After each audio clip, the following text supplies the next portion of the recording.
बड़ी खबरें आ रही हैं। भारत के रक्षा मंत्री राजनाथ सिंह ने कहा कि आज सिंध की जमीन भारत का हिस्सा भले न हो, लेकिन सभ्यता के हिसाब से सिंध हमेशा भारत का हिस्सा रहेगा। और जहां तक जमीन की बात है, कब बॉर्डर बदल जाए कौन जानता है। कल सिंध फिर से भारत में वापस आ जाए।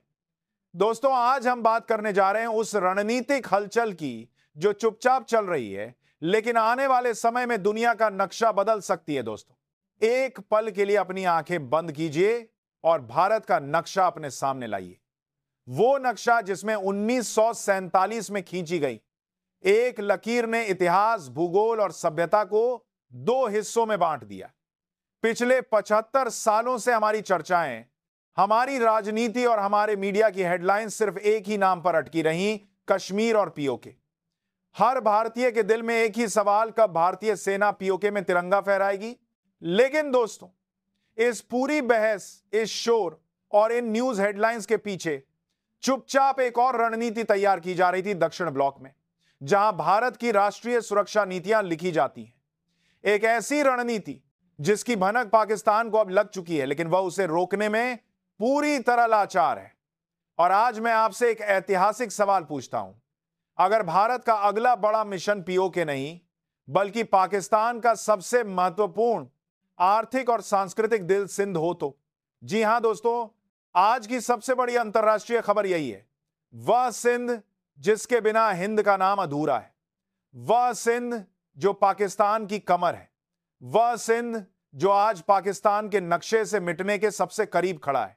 लेकिन आगे बढ़ने से पहले आप हमें कमेंट करके यह जरूर बताएं कि आप भारत के किस राज्य, किस शहर या किस देश से यह वीडियो देख रहे हैं, ताकि हमें पता चल सके कि हमारी आवाज भारत के किस किस कोने तक पहुंच रही है। और अगर हो सके तो इस वीडियो को एक लाइक जरूर कर दें। आपका एक लाइक हमें ऐसी रिसर्च आधारित वीडियो आपके लिए लाने की ताकत देता है। अब सीधा आते हैं खबर पर। हाल ही में भारत के रक्षा मंत्री राजनाथ सिंह ने एक जनसभा में पाकिस्तान पर ऐसी चेतावनी दी जो पहली नजर में सिर्फ बयानबाजी लगी, लेकिन असली खेल छिपा है उस बयान की टाइमिंग और टारगेट में। राजनाथ सिंह ने कहा, आज सिंध की जमीन भारत का हिस्सा भले ना हो, लेकिन सभ्यता के हिसाब से सिंध हमेशा भारत का हिस्सा रहेगा। और जहां तक जमीन की बात है, कब बॉर्डर बदल जाए कौन जानता है। सुनने में यह बात आम लग सकती है, लेकिन इसकी गूंज सीधे इस्लामाबाद तक पहुंची और डर कर बैठा पाकिस्तान समझ चुका है। भारत अब सिर्फ उत्तर यानी कश्मीर की तरफ नहीं देख रहा, असली वॉर दक्षिण सिंध पर है। और क्यों? क्योंकि सिंध पाकिस्तान की रीढ़ है। कराची पाकिस्तान का सबसे बड़ा शहर, ग्वादर चीन द्वारा बनाए जा रहे रणनीतिक पोर्ट, और पाकिस्तान की 70% से अधिक अर्थव्यवस्था यही सिंध संभालता है। आप जरा सोचिए, अगर सिंध पाकिस्तान से अलग हो जाए, पाकिस्तान के पास न समुद्र बचेगा, न बंदरगाह बचेंगे, न व्यापार, न नेवी, न विदेशी निवेश। यानी पाकिस्तान एक सूखा और गरीब लैंडलॉक्ड देश बन जाएगा, बिल्कुल अफगानिस्तान की तरह। और यही है मोदी सरकार की कूटनीति का सबसे बड़ा मास्टर स्ट्रोक, दुश्मन को सिर पर नहीं पैरों पर वार, ताकि वह फिर कभी खड़ा ही ना हो सके। लेकिन दोस्तों, पाकिस्तान की सबसे बड़ी विडंबना देखिए, जो सिंध पाकिस्तान को पाल रहा है, वही सिंध आज पानी की बूंद बूंद के लिए तरस रहा है।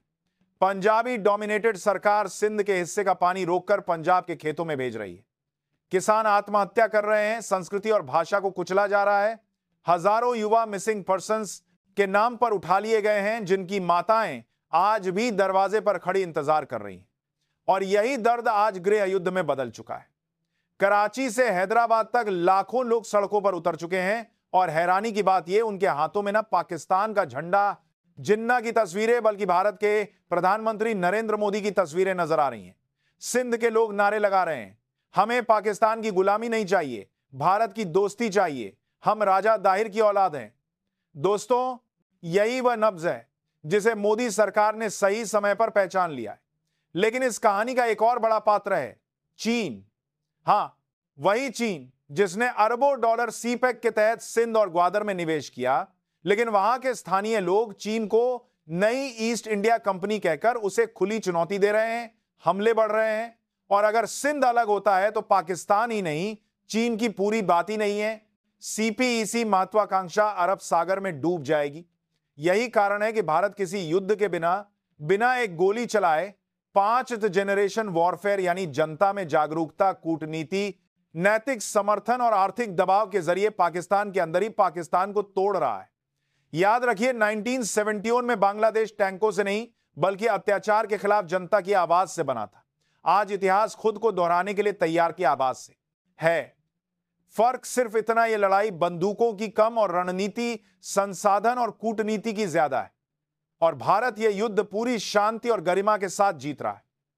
हमें एक बात याद रखनी होगी, हमारे राष्ट्रगान में आज भी लिखा है पंजाब, सिंध, गुजरात, मराठा, सिंध हमारी संस्कृति, हमारी पहचान और हमारी सभ्यता का अटूट हिस्सा है। वेद सिंधु नदी के तट पर रचे गए मोहनजोदड़ो और हड़प्पा की सभ्यता हमारी। इसलिए सोशल मीडिया पर आवाज तेज होती जा रही है। पीओके तो झांकी है, सिंध अभी बाकी है और पाकिस्तान एक दौराहे पर खड़ा है। अगर भारत से लड़ता है पीओके जाएगा, अगर सिंध की बगावत नहीं रोक पाता तो पूरा देश बिखर जाएगा। राजनाथ सिंह का यह बयान सीमा पार करके भी मार सकते हैं। सिर्फ आतंकवादियों के लिए नहीं बल्कि उस सोच के लिए था जो भारत को कमजोर करने की साजिश रचती है। आज भारत रक्षात्मक नहीं आक्रामक मोड में है और दुनिया ध्यान से देख रही है। तो दोस्तों, आने वाला समय बेहद संवेदनशील, ऐतिहासिक और रोमांचक होने वाला है। जो लकीरें 1947 में खींची गई थी वे अब धुंधली पड़ने लगी हैं। सिंध से उठने वाला तूफान इस्लामाबाद और रावलपिंडी की नींव हिलाने के लिए तैयार है। यह केवल एक राजनीतिक परिवर्तन नहीं, यह अखंड भारत की सांस्कृतिक चेतना का पुनर्जागरण है। अगर दिल में भारत है तो कमेंट में जय हिंद जरूर लिखें। इस वीडियो को इतना शेयर कीजिए कि यह आवाज सीधे सीमा पार बैठे हुक्मरानों तक पहुंचे, उन्हें महसूस हो कि नया भारत अब रुकने वाला नहीं। जय हिंद।